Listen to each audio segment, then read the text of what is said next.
Time वही रहता हमारा 7 से 9। ऐसी सर्दी को देखते हुए भी ये ठंड के अंदर अपने वॉलंटियर्स भी पूरे जोश से लगे हुए हैं और अपने क्या नाम है जो डॉक्टर्स भी सब टाइम पे आ गए हैं, पेशेंट भी आ रहे हैं। बात छोटे बच्चों को चश्मा लगाने की नहीं है। चश्मे तो पहले भी लगते थे मगर ये अवेयरनेस नहीं होती थी। लेकिन दांतों में इन्फेक्शन के जो कारण हैं उसमें दो तरीके से हो सकता है। एक मसूड़ों में इन्फेक्शन हो सकता है, एक आपके दांत खराब हो सकते हैं। सत्संगी मानव मात्र की सेवा के उदाहरण अक्सर पेश करते रहते हैं। इससे उन्हें कोई फर्क नहीं पड़ता कि जिनकी वे सेवा कर रहे हैं वे सत्संगी हैं या नहीं। डलबाग के आगरा सिटी ब्रांच के द्वारा शरणाश्रम हॉस्पिटल के सौजन्य से न्यू आगरा कम्युनिटी हॉल में लगाया गया मेडिकल कैंप इसका ज्वलंत उदाहरण है। इस मेडिकल कैंप के सत्संगी डॉक्टरों के लिए यहाँ उपचार के लिए आने वाले सिर्फ रोगी हैं, बीमार हैं। उनका सत्संगी होना या नहीं होना बेमायने है। एक और बात जो इस मेडिकल कैंप को बहुत खास बनाती है वो ये है कि यहाँ न सिर्फ स्पेशलिस्ट डॉक्टरों की सेवाएं मुफ्त हैं बल्कि रोगियों को दी जाने वाली दवाइयाँ भी बिल्कुल निःशुल्क हैं। तो देर किस बात की, आइए जल्दी से हम भी हिस्सा बनते हैं इस अनूठे मेडिकल कैंप का। इस मेडिकल कैंप में यहाँ हो रहा है आगंतुकों का रजिस्ट्रेशन।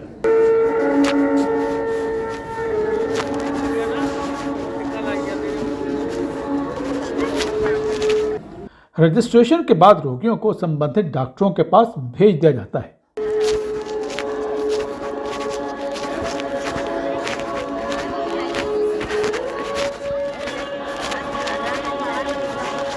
आई स्पेशलिस्ट से लेकर ईएनटी स्पेशलिस्ट, दंत चिकित्सक से लेकर शल्य चिकित्सक यहाँ सभी अपनी सेवाएं दे रहे हैं। अगर आपका भरोसा होम्योपैथी पर है तो आप होम्योपैथी डॉक्टर की सेवा भी पा सकते हैं और अगर आपका भरोसा आयुर्वेद पर है तो आप आयुर्वेदिक ट्रीटमेंट भी ले सकते हैं। यहाँ बीपी चेक कर प्रिस्क्रिप्शन दिया जा रहा है।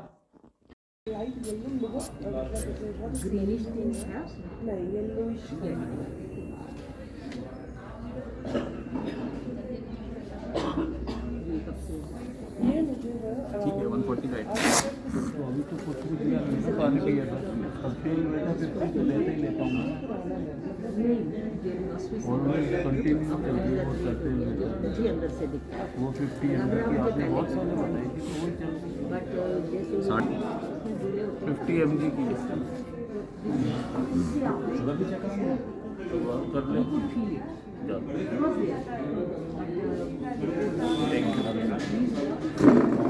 ये देखिए ENT specialist doctor Rajni Manhas कितनी तन्मयता से मरीज का निरीक्षण कर रही हैं।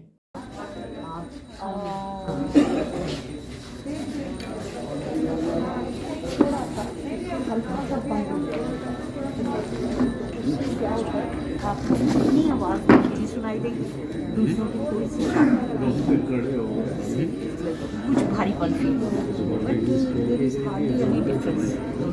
ज़्यादा नहीं है, थोड़ी सी मे बी बिकॉज ऑफ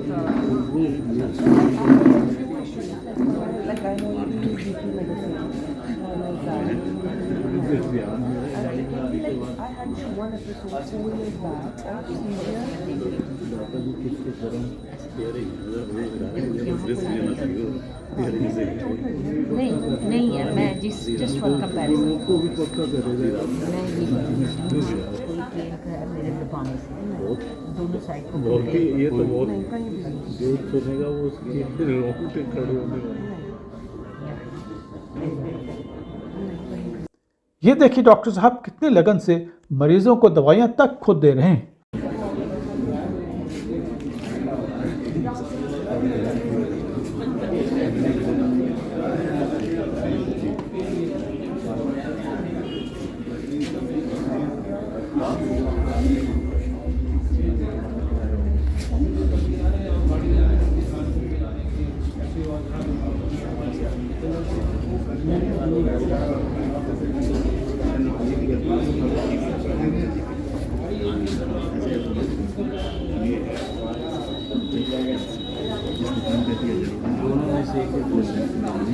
बड़ी गोली है तो चबाना जरूरी है। हो सकती है उसके दोनों को इसको चबा के इसको वैसे निकल लीजिए गुनगुने पानी से कहीं कंपनी सुबह खाने के बाद, ठीक है।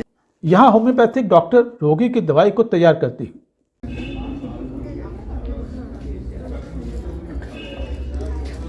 एक दवा जो है वो 6 टाइम खानी है और एक 2 टाइम रोज खानी है। मैं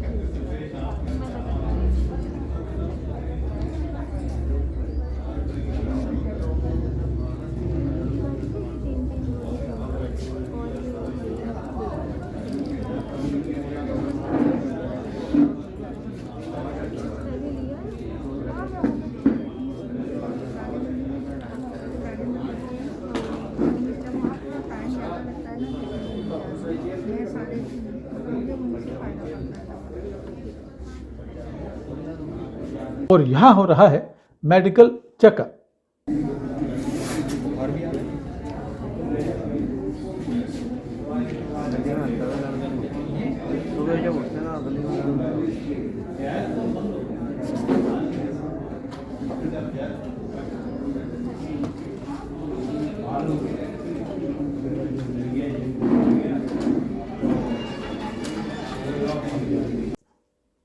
और यह है दवाइयों का वो स्पेशल काउंटर जहां से रोगियों को दवाइयां दी जा रही हैं और वो भी बिल्कुल मुफ्त।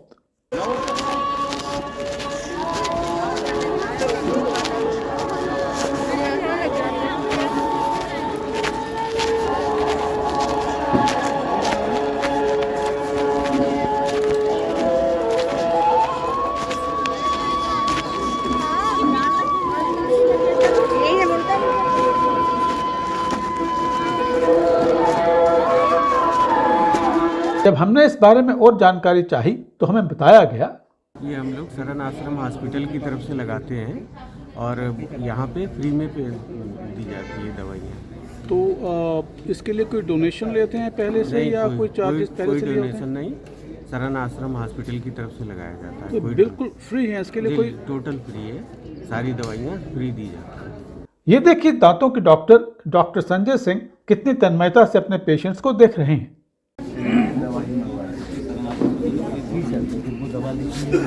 क्या दिक्कत हो रही है? दर्द हो रही है, यहाँ से लेके इधर तक दर्द हो रहा है। उंगली मत लगाइए, मुंह में उंगली मत डालिए।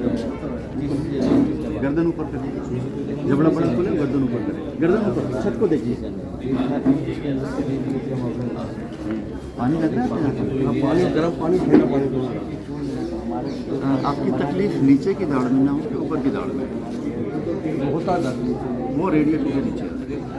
कब से है तकलीफ? ये होगा 4-5 दिन हो गए। इसके पहले कभी? दर्द से पहले पानी लग रहा था या दर्द स्टार्ट हो? पहले पानी लग रहा था।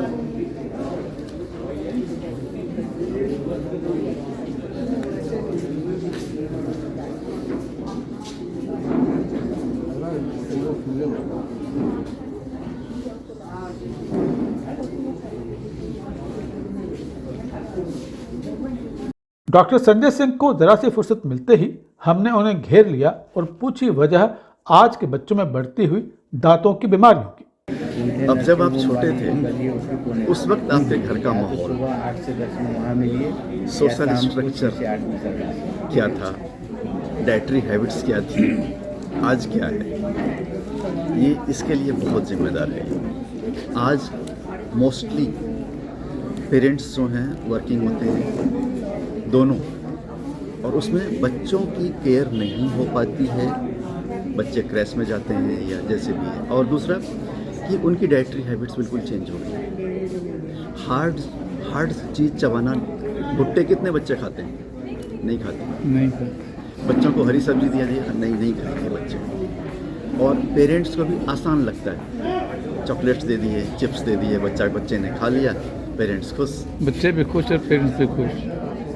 तो बच्चों को खुश करने के लिए पेरेंट्स जो हैं वो सोफिस्टिकेटेड होते जा रहे हैं। बच्चा जो चाह रहा है उसको दे दो, क्योंकि उनके पास टाइम नहीं है। तो थोड़ा सा ध्यान देना पड़ेगा। जो जॉइंट फैमिली में रहा करते थे वहाँ आज भी ये चीज़ें कम मिलेंगी, न्यूक्लियर फैमिली में ज़्यादा होगा, क्योंकि पेरेंट्स के पास टाइम नहीं होता है। और उसमें मैं कहना चाहूँगा कि बच्चों को टॉफ़ी, चॉकलेट्स जैसी चीज़ें कम दें। और अगर ऐसा होता है कि ठीक है टॉफ़ी चॉकलेट्स हैं और दूसरी चीज़ें हैं, बच्चा खाएगा, नहीं मान रहा है, तो उसमें खाने के बीच में जो 2 खाने के इंटरवल में, जैसे ब्रेकफास्ट हुआ, फिर लंच होगा, फिर डिनर होगा, तो इसके बीच में कि बच्चे ने लंच किया और लंच के बाद फिर उसको आपने चॉकलेट्स या टॉफ़ी दे दी, वो उसके दांतों पे चिपक के रहेगा, वो दिक्कत करेगा। अगर बच्चा जिद कर रहा है तो फिर खाने के साथ दे दीजिए या खाने से थोड़ा पहले दे दीजिए। वो खाना खाएगा, उससे वो साफ़ हो जाएगा। खाना दांतों को रगड़ के साफ़ भी करता है। खाने के साथ साथ बच्चे को सैलेड दीजिए या खाने के बाद बच्चों को सैलेड दे दीजिए खाने के लिए, वो उससे रगड़ के साफ़ होगा। और अगर 6-7 साल तक के बच्चों में इस तरह की प्रॉब्लम है, कैविटीज़ हैं, तो उस वक्त मोस्टली मिल्क टीथ होते हैं जो बाद में निकल आते हैं। तो इसलिए बच्चों को जिम्मेदार नहीं ठहरा सकते। हमारी सामाजिक व्यवस्था चेंज हो रही है, न्यूक्लियर फैमिलीज़ में लोग ज़्यादा रहना पसंद करते हैं, तो वहाँ इस तरह की प्रॉब्लम ज़्यादा आती है, जॉइंट फैमिली में कम आती है। डॉक्टर संजय सिंह ने दांतों में होने वाले इन्फेक्शन के बारे में भी बहुत सटीक जानकारी दी। इन्फेक्शन जो है बेसिकली अगर हमारी इम्यूनिटी वीक होती है, शरीर की प्रतिरोधक क्षमता कमज़ोर होती है, तो उस केस में इन्फेक्शन हो सकता है। लेकिन दांतों में इन्फेक्शन का डायरेक्ट शरीर के प्रतिरोधक क्षमता से कनेक्शन बहुत कम है।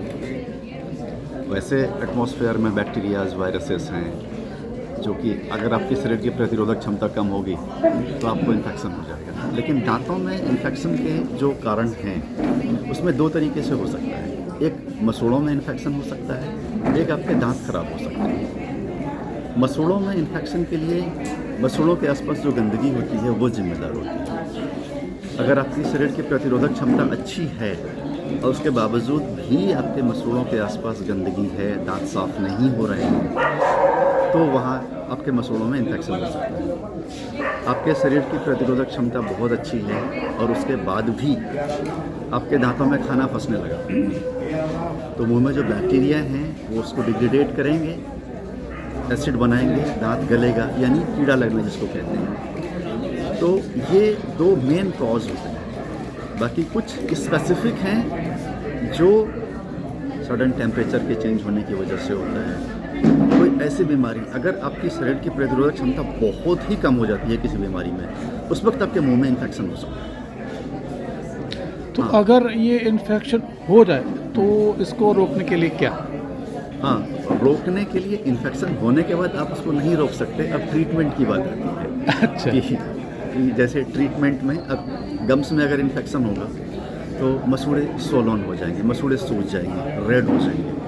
तो उस कंडीशन में आपको किसी भी तरह के इन्फेक्शन के केस में ये खुद ट्रीट नहीं किया जा सकता, इसके लिए मेडिकल रोक सकते हैं। इसके लिए आपको डॉक्टर के पास जाना पड़ेगा।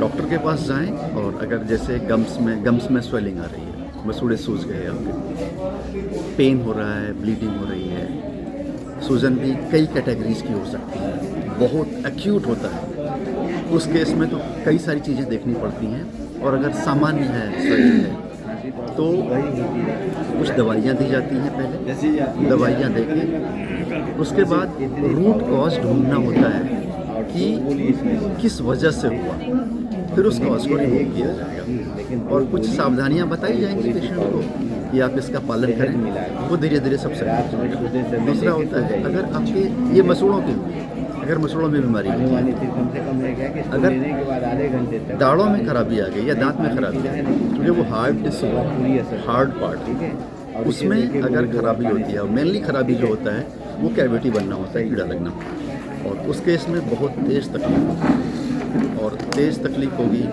फिर उसका रेडियोग्राफ निकलवा के, एक्सरे निकलवा के इन्फेक्शन का लेवल देखा जाता है, कहाँ तक है वो, रूट है, अगर रूट इन्वॉल्व है उसमें तो उसका लिए रूट कैनाल ट्रीटमेंट, ये सारी चीज़ें की जाती हैं। अब हम आगे बढ़ते हुए वहां आ पहुंचे हैं जहां eye specialist doctor Anoop Singh आंखों का निरीक्षण कर रहे हैं।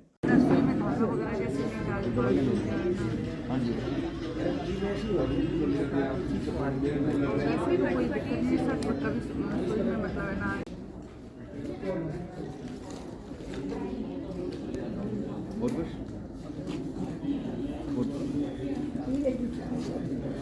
बताइए।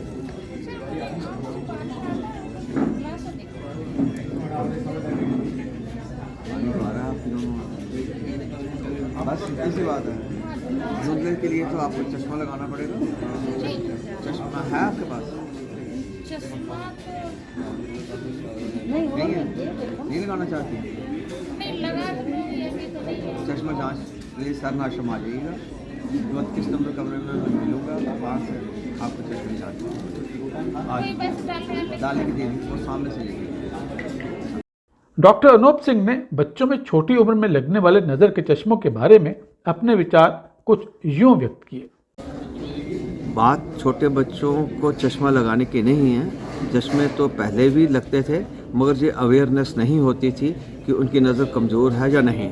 आजकल उनका रेगुलर चेकअप पूरा स्कूल में होता है। जब स्कूल में टीचर्स उनका देखते हैं कि ब्लैक बोर्ड के ऊपर वो पूरा नहीं देख पाते हैं, जहाँ कोई मेडिकल टीम वहाँ पर जाकर उनका चेकअप करती है, तो वहाँ पर जितने भी क्लास के बच्चे होते हैं जिनकी नज़र कम है, तो उनको नज़र चेक कराने के लिए आगे भेज दिया जाता है। इसलिए उनको पहले जो उनको नहीं मालूम होता था, अब वो बच्चे आ रहे हैं। दूसरा, आप सवाल इसलिए भी शायद सोच रहे होंगे कि आजकल मोबाइल बच्चे बहुत देखते हैं या टीवी वगैरह देखने से उससे नज़र कोई असर पड़ता हो, तो पड़ता है, ज़रूर पड़ता है। अगर आप मोबाइल को ज़्यादा देर तक एक बच्चे के हाथ में रखें और उसको वो कॉन्स्टेंटली देखता रहे, मोबाइल देखते समय उसका डिस्टेंस बहुत कम हो, मोबाइल जब देख रहा हो और कमरे में लाइट बहुत कम हो, जो कंट्रास्ट ब्राइटनेस का उसमें फ़र्क हो, और मोबाइल को लगातार एक देखना और उस पर वो कंसंट्रेट करके कोई गेम खेलना, वो आंखों के लिए नुकसानदायक होता है।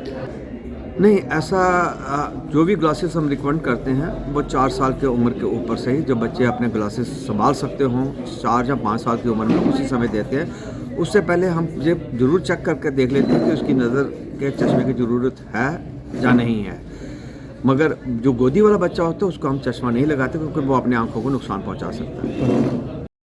बड़ों में होने वाले, खास तौर पर 50 की उम्र पार कर चुके लोगों में होने वाले कैटरैक्ट के बारे में जानकारी देते हुए डॉक्टर अनूप सिंह ने बताया, 50 साल से उम्र में सबसे पहले तो यह है कि नज़दीक की नज़र कम हो जाती है। नज़दीक की नज़र कम होना एक एजिंग प्रोसेस है, और उसके लिए टाइम टू टाइम 40 साल के बाद चश्मा लगाना पड़ता है, जो कि बिल्कुल 0.5 नंबर से शुरू होता है प्लस में, और धीरे धीरे जैसे उम्र बढ़ती है उस तरह से चश्मे का नंबर बढ़ता जाता है। ये कोई बीमारी नहीं है, ये एक एज के मुताबिक जो शरीर में बाकी चीज़ों में कमज़ोरी आती है उसी तरह आँखों की कमज़ोरी है। दूसरा है मोतियाबिंद का होना। मोतियाबिंद भी एक एजिंग प्रोसेस है, ये कोई बीमारी नहीं है। कुछ बीमारियां हैं जिनमें जो जल्दी हो जाता है, जैसे शुगर का होना, जब कोई ऐसी दवाई इंसान खा रहा हो जो लंबे समय के लिए हो, जो गुर्दों पे इफ़ेक्ट करती हो, लीवर पे इफ़ेक्ट करती हो, उसमें जो जांडिस वगैरह हुआ हो उसमें जल्दी होता है। अदरवाइज़ मोतियाबिंद भी एक एजिंग प्रोसेस है, और उस समय तक जब तक कि उसकी नज़र का चलने फिरने के लिए उसको काम कर रही है, तो उस समय तक मोतियाबिंद का ऑपरेशन की ज़रूरत नहीं पड़ती। जब भी हो, बहुत आसान सा ऑपरेशन है आजकल, उसी समय ऑपरेशन करके हम घर भेज देते हैं और बड़ी आसानी से इसका हल हो जाता है। और अब हम आपको मिला रहे हैं उन शख्सियतों से जो बड़े ही खामोशी से, बड़े ही लगन से और बड़े ही समर्पण से इस मेडिकल कैंप का आयोजन हर महीने करते हैं। आज के आयोजन के बारे में जानकारी देते हुए आगरा सिटी ब्रांच के सेक्रेटरी प्रेमी भाई नानक राम जी ने बताया, हम मेडिकल कैंप लगाते हैं सरानाश्रम अस्पताल के डॉक्टर्स के द्वारा, और ये हमारा 7वां मेडिकल कैंप है। टाइम वही रहता हमारा 7 से 9।